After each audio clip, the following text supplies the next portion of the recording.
Hello and welcome to the Creative Soul Summit. I'm your host, Devin Walls, abstract painter, creative guide, and a true believer in the transformative power of making art. I've gathered 20 women from all different creative fields to talk about how their creative journey has changed their life, how they stay inspired, how they deal with self-doubt, and all things self-discovery, freedom, and healing through art. Today I'm talking with Monika Kralicek, and I'm so excited to have her on because not only have I been following her amazing work for a couple years now, but Monika has a knack for being really transparent and portraying the reality of what goes on behind the scenes of social media. I loved everything she had to say about the reality of being an artist, and I felt like I could have jammed on these topics forever. So for those of you who don't know Monika, she's originally from Eastern Washington. She spent years traveling across the U.S. and abroad before returning to the Pacific Northwest. Monika has pursued art her entire life, but forewent a formal education in favor of hands-on experience and exploring her creative limits independently. She views being self-taught as an advantage, as it allows her the freedom to set her own curriculum, dedicating herself to a mindset of lifelong learning and challenging her to work harder. In 2016, Monika began a daily painting practice, during which she translated small abstract sketches into larger landscapes. The intent was to renew familiar scenes, approaching each horizon based on an experience or mood.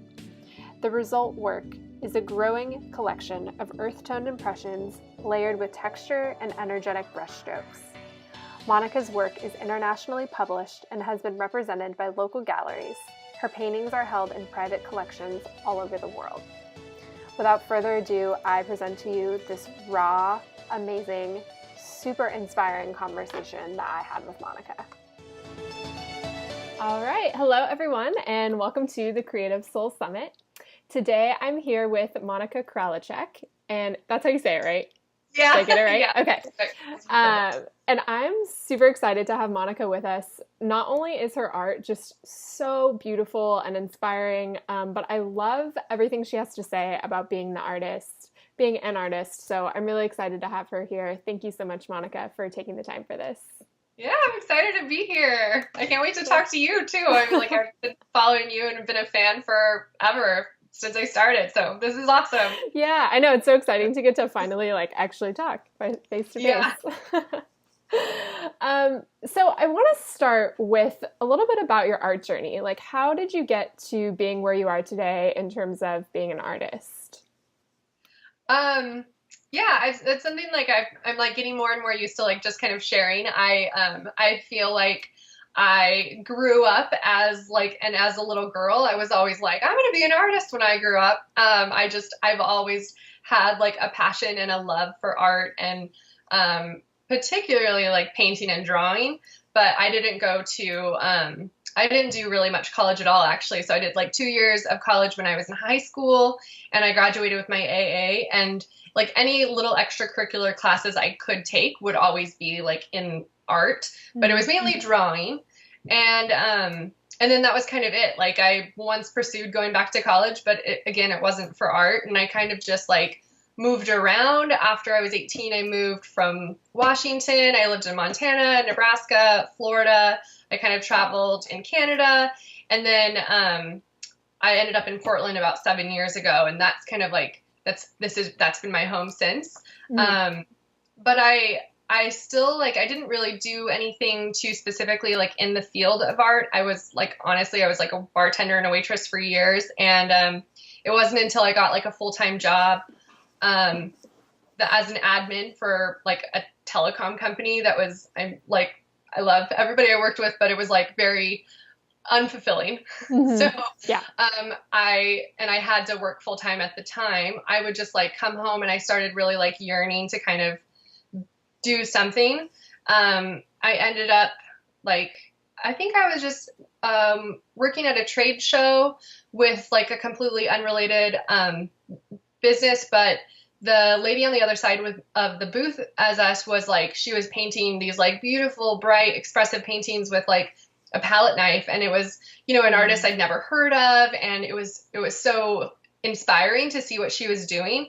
And so seeing her, I just immediately went home that weekend, and I bought a whole bunch of palette knives, and that was It was like maybe 3 years ago, and I just started like tinkering around. And it wasn't until maybe 2 years I started like doing a little bit more diligently, and it wasn't until last year when I started like the 100-day project that I was like, this is my art practice. I'm going to do something every single day. I'm going to really like devote myself to it. And that's kind of like, so I just feel really like young as far as my art goes. Like I'm still figuring everything out, but I'm coming from like a very kind of, I don't know, dilettante sort of perspective. Like I've self-taught. I still am trying to, find a voice that I can feel really confident with. And that's what I'm always trying to like express, Yeah, absolutely.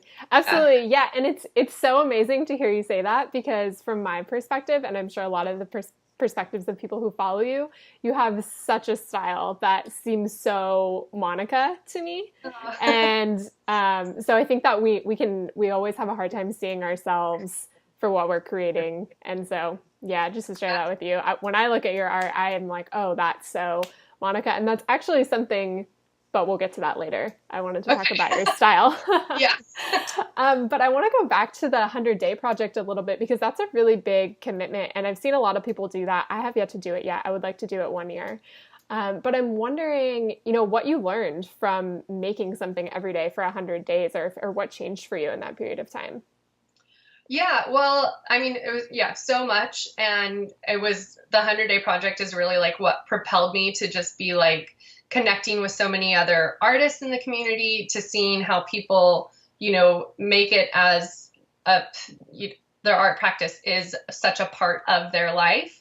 Like it just becomes, instead of two separate entities, it becomes like one. So I learned so much, but I had just, like I said, I kind of was just doing it, as a pastime more and more in my evenings. And I really had started following a few other artists, which is, of course, like how I found out about the 100. Did I do anything? I No. touched keyboard. Okay. But it's sorry. good. You're good. Okay. That's how I found out about the 100-day project. Yeah. I just decided, like, I was like, okay, I felt like everything I was reading about it and everything I had been doing was just kind of, very small parts. And I had such a craving to kind of make it a bigger thing. And so I knew it was something big that I would be taking on, but I wanted that. So I decided my 100-day project last year was 100 days of palette sketches. And it was just like what I called, like, I would work on a bigger painting, almost always landscapes. And then I would I have all this leftover paint. Like, I don't want to waste it. I want to do something like expressive and abstract with it. And so I'm just going to use the leftover paint on my palette and I'll make it into a little painting in itself. And, doing those small little pieces, it's like, I think by probably day 12 or 15, it was like they were already what I was like obsessing about and wanting to do. Like, I could care less about the larger painting I was working on. And so you just see, I think, in those kind of projects, like how one painting just informs the next and the next, and everything's like kind of connected. Yeah. And it was really kind of like at the end of that project that I was like, I just began to like identify with these sort of blendy, abstract landscapes, that maybe that's kind of what my particular style is now. But it's like I was able to like discover a lot just within that period of time, which was hard and super fun. Yeah, that's so funny. I totally, right when you were saying the 100-day project, I was like, the palette sketches, I actually remember that. Yeah, I was totally following you during that time. Those were great. I can see how that really led you into what you're doing now. That makes total sense. Cool. Yeah. Nice. And that's something, so going on to your style, I saw you write a post actually about a painting you had did a while ago, and I think it was the reflective style. Do you know what I'm talking about? With like kind of like the raised horizon. I think so. Or was it like it wasn't on paper? It wasn't like on the. No, it was a big one on canvas. And the post was about how when you looked at that painting, it wasn't a style you were necessarily doing anymore, but you were kind of questioning if that meant that style wasn't you. Yeah. well, I don't know a particular post or like painting that what that is, if it was a little bit ago, but I do Mm-hmm. feel like it's something that I'm like constantly thinking about Mm-hmm. and trying to figure out in my work because because where I feel pretty confident with like a lot of the landscape work that I'm doing right now and I'm enjoying it, it's like you're always trying to balance like I don't want to get pigeonholed into like a one particular Yeah. style and you always want to be like exploring and then you look at your past work and you can see the connecting line like how it fed the work that you're doing now um, but you're also it's like a fight of trying to figure out like did the work I did I did then and maybe that sold well like is that something that I need to revisit or does it need like do I need to abandon it like I think we're always trying to think about those things because it's like Mm-hmm.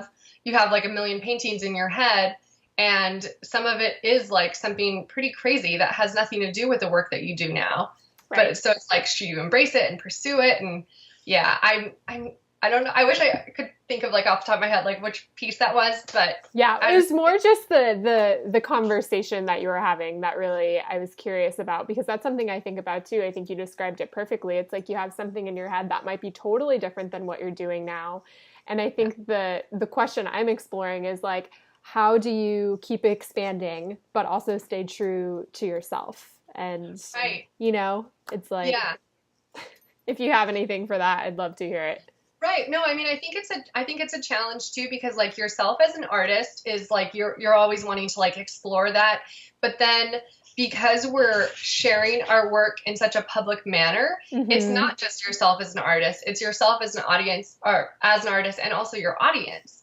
And Yeah. it's like that's a relationship that has to exist if you want to, pursue art and have it be like a sustaining practice, right?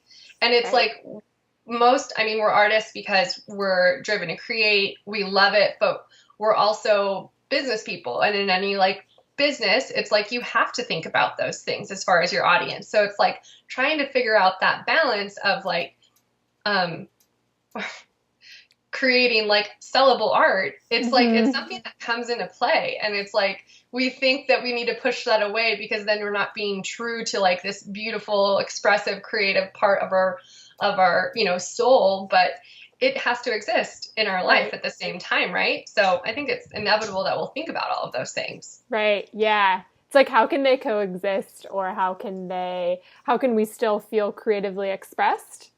Hi, Yeah. kitty. How can we still feel creatively expressed, but also how can we present our work in a way where we are also sustaining our practice monetarily too? So it's like equally important. Yeah, Yeah. I totally hear that. And kind of on that note, so sorry, I was a creeper and I went through your posts and because That's I okay. love all the things that you have to say in your posts. So that's why I'm like, in this post you said, and in this post you Yeah. said. But there was a post where you were talking about how I think it was last year you really put yourself out there and you pushed yourself to like show in galleries and sell more art and really expand your art business. Yeah. And I'm wondering if doing that was A, vulnerable and like the growth edge that you went through during that time. And then B, how you would, because I've seen you grow a ton. So I'm also wondering how you would advise someone else who's looking to grow in that way. How would you direct them?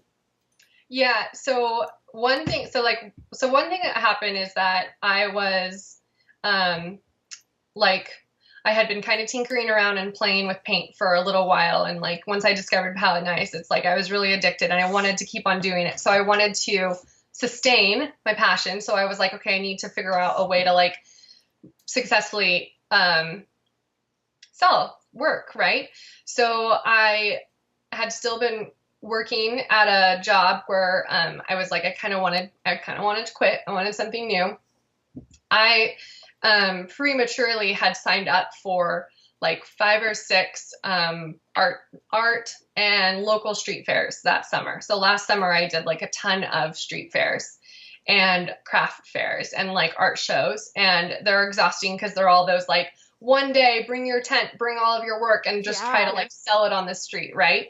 That's you're super vulnerable. It's a lot of hard work. Doesn't always like pay off. It's a risk.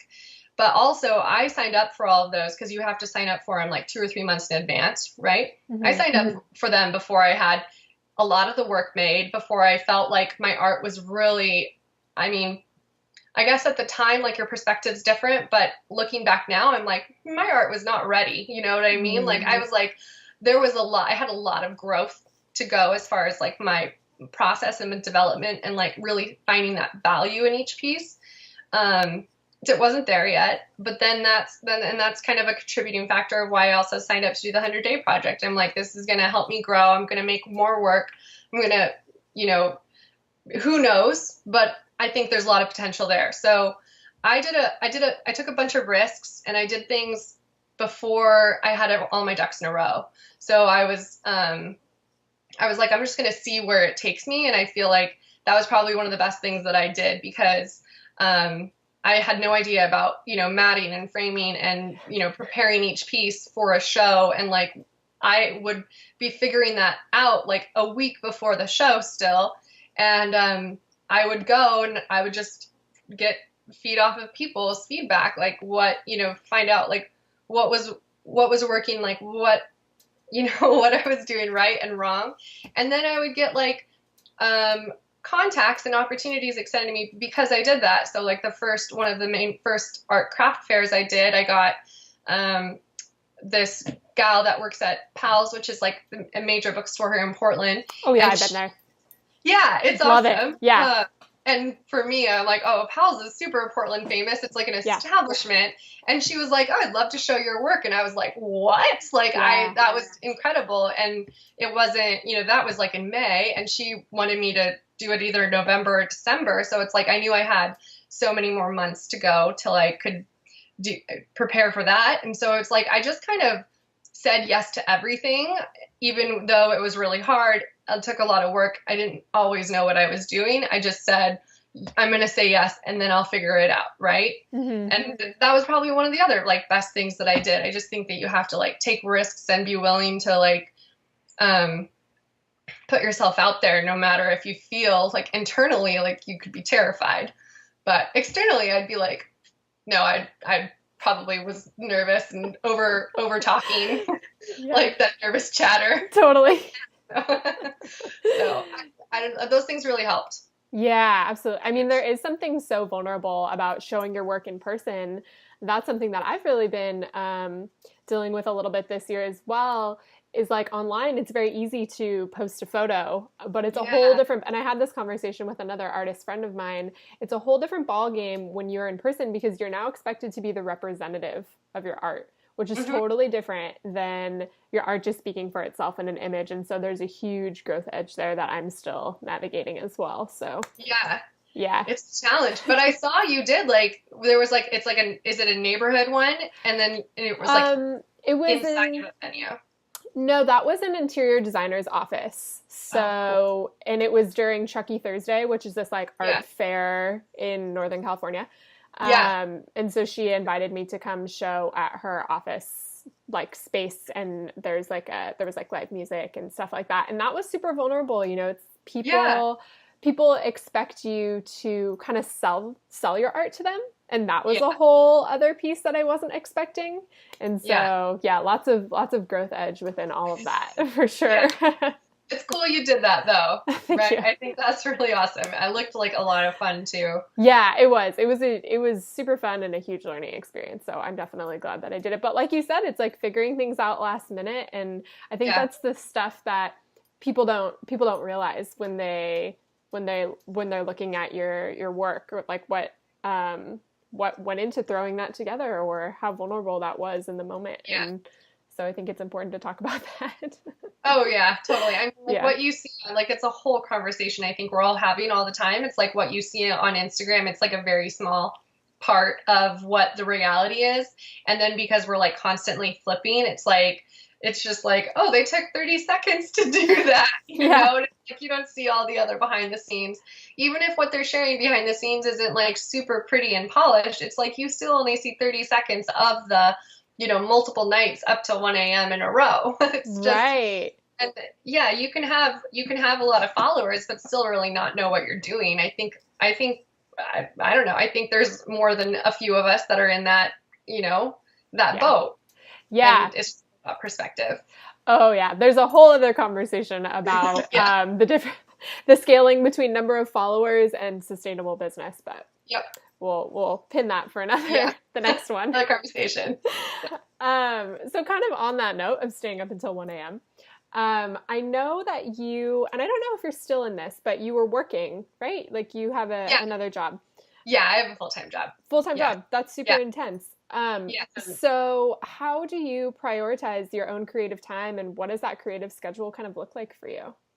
So, and I will say, like, what happened is last year, like in July, I actually had like a career, I just changed companies basically. I'm still an admin, but I'm working for a local company, Nike, which their headquarters is here.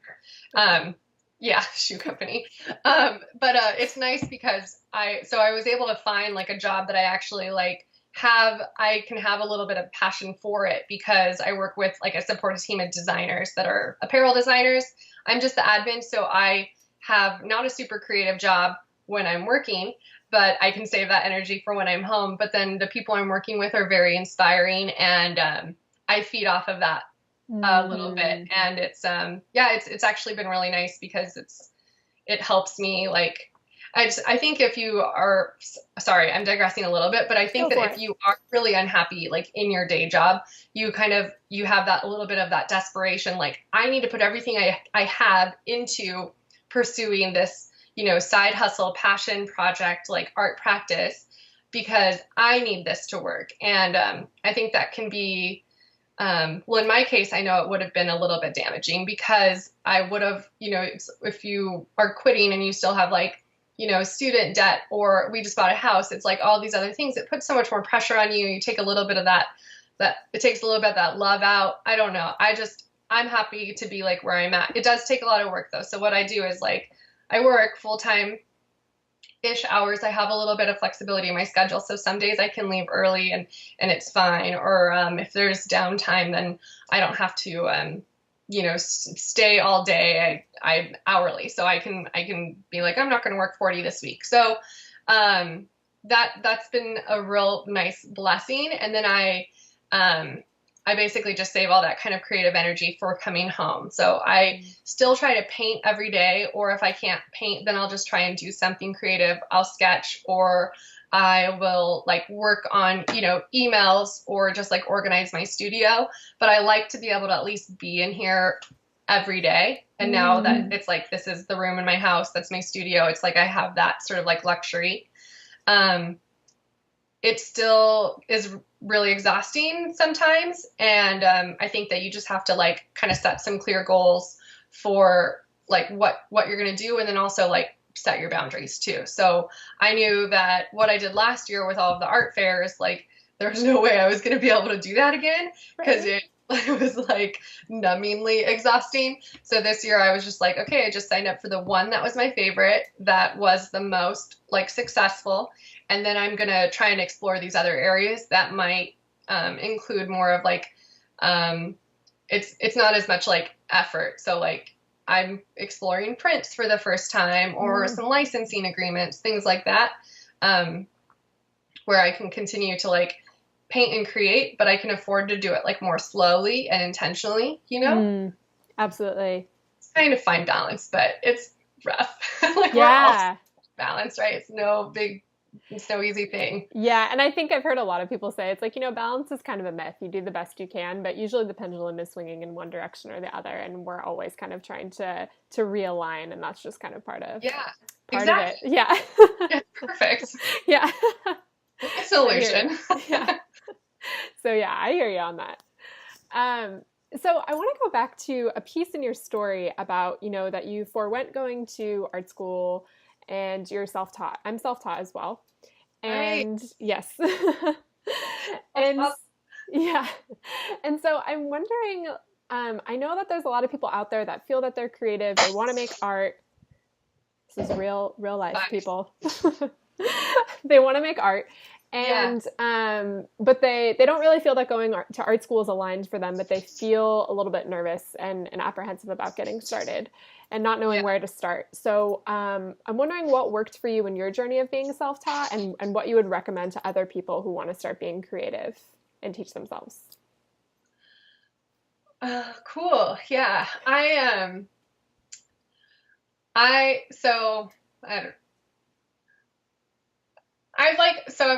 think one of the struggles is that like you hold yourself back is because of what the art world has seemed to be, like how we all have perceived it is not a little like a closed club that not everybody has an invitation to, and that you need credentials to get just about anywhere, right?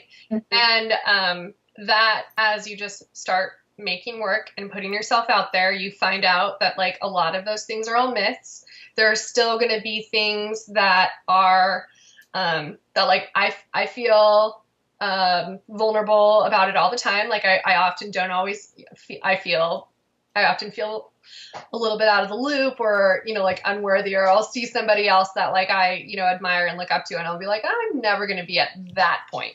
So some of that I think is going to be like a lifelong process and it never goes away. But I think what keeps you going is just that determination to kind of follow what in your heart you need to do, right? So like you're driven to create, just keep on creating. And I think the best ways to like, learn techniques and sell your work and find a voice is just like every day, like kind of show up, right? Like there's never going to be a shortcut to that. And there's never going to be an explanation that's like, it doesn't involve that. So like, I think that like maybe they'll teach you about these fine art methods and what you're supposed to do. I don't know if like either one of us in our art practice really follow those, right? Yeah, probably not. Yeah, like I mean the tools and some of the mediums I use, it's not like fine art fair. I don't know. It's not like that super prestigious like tools, but it's like I've tried some of the nicer quality ones, the better ones, and I still like these like short bristle brushes that I buy in the kitchen section at the store. Like I'm like, I love those brushes, right? And or just like using kind of more unique mediums, and you find what works, and that's not going to be given to you through education. You just have to like keep on figuring it out and trying new things. And same goes with like trying to find a voice. It's like they don't necessarily tell you that. Like they can't teach that, right? You just have to discover and develop it on your own through trial and error and finding what resonates with you and using your own hands. Yeah. Do you think? Absolutely. No, it's really the biggest piece that I find when I'm looking at other people who went to art school is now that I am in the habit of making, and I broke the ice, went into the art store, bought acrylics, which was scary, but now I'm past that. So now the piece that's left is that feeling out of the loop piece where you're like, oh, they're used to walking into galleries or having shows because they grew up in that environment, so to speak. And so that's the piece that's left over. And really, I think it's kind of a little bit what you were saying about like the art world being the party that people aren't invited to. And that's really just a mental construct that we're all, even I know I am still working to break down, because it's really not true. And so I think that's really the piece. And then the other piece about like making that's another mental construct, is that you need to have these like fine art tools and techniques, and it's really just like about doing exactly like you said. So I totally agree. Yeah. And then I think that you're always gonna kind of have that like there's gonna be certain industries that they're created, or certain people and organizations, they're created specifically so they are meant to limit who's invited, and that's intentional, and like that's okay. That's how the world works. But the thing is I think what you find is that like when you're creating and then you're like in person and somebody is really interested in a piece and you're talking to like a former collector or like somebody that's bought your art or somebody that's interested in it, it's like they're not a part of the art world. Like they don't know all they don't know. Yeah.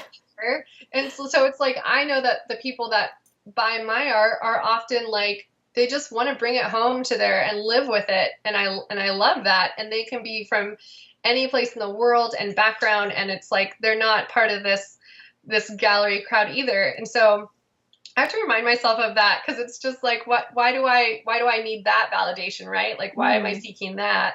But it's always because you seek what you don't really have, or you think, you think it's attractive. I don't know. It's just a silly thing. It's kind of like the unknown, where I think you wonder, but I think you hit on a really good point that I hadn't even really thought about, which is like, we're not in that like prestigious whatever world. And, but also the people who most buyers aren't in that world either. It's intimidating for them to enter as well. So it's like when you're on this side of it, like you said, they just want to take it home and love it. And that's the same in creating it, is like, you just want to create something you love. So it's really just this meeting of people on that side of things, which is really cool and beautiful. Yeah, totally. So we're kind of coming to the end of the conversation here. And first, I just want to say thank you again for being here. This has been so awesome, just to connect on such a real level. And that's what I actually have loved about following you as well, is you're so transparent about what goes on behind the scenes in your studio practice. And also, not to mention your gorgeous art and talent, which I think your heart really radiates through. So I'm so grateful to have you here. Thank you so much. Oh no, I'm really excited about this project, and I can't wait to like see the other artists. Like, are they all ladies? They're all ladies. Yeah, it's all women. I feel like so many of the artist ladies, like in my community, it's like probably 95% of them are ladies, right? Yeah. I don't know. I love it. But yeah, I cannot wait to see like everyone else's like input. Like, this is going to be so cool. So thank you for having me. Yeah, absolutely. Absolutely. So before I ask the last question, do you have anything coming up in the near future you'd like to talk about, and where can people find more of your work? Yeah, I have a couple of cool things happening. So like I've been focusing on some local things a little bit more this summer. Mm-hmm. And I'm doing a pop-up with Nike in November. I'm doing another like West Elm showcase in December. Those are going to be local based, but I am going to be releasing a collection of fine art paintings, most likely in November. And then also through that, I'm sorry. It's all good. So naughty. I'm going to be releasing a limited collection of prints, which will be like my first time doing that. So that's going to be coming up as well. And I'm really excited about that, just to kind of, some of my favorite pieces, and to do I think I'm going to do limited runs. So just like 1 of 10 or 1 of 25, like keep it really limited, but it'll be really cool to kind of like navigate that whole area of art making and make that available to collectors. So, but probably on my website or through my Instagram, I'll like release more details. That's as organized as I can get. Yeah, no, Instagram and website, that's really all you need in this stage. Yeah. So I'll link to that below the video. Cool. Yeah. Thanks. So the final question is, what do you love about being an artist? Oh man, everything. I love just taking like what's in my mind, and like what I have this like always I'm thinking of like different combinations and like memories, and it's always like a place where I'm like, I've been outdoors. I'm always dreaming of like being outside in nature, in some like magnificent landscape. I love taking that and then just trying like translating it to a canvas, and then just like that moment, those like, and how a moment becomes like hours, and it all kind of slips away, and like watching it evolve into like a composition on canvas. I love that so much, like just being present in the moment and creating. And then I love equally like just when you have, I don't know, you're able to connect emotionally with people with art. And that's like, that's one of the most important things, in my life, is just like connecting with other individuals. And, it's a pretty amazing, like uncomparable, like, moment when somebody is like telling you emotionally, like how a piece of theirs like makes them feel. And like, just the fact that you can make something that does that, it's like, that's really special. Yeah, that's such a beautiful answer. I hadn't heard that yet. So thank you so much for sharing that. And thank you for being here, Monica. I look forward to seeing your upcoming work. It's going to be beautiful. So, Thank you. Okay, yeah. again soon, Devin. This was awesome. Yes, absolutely. Bye, everyone. We'll see you soon. Bye.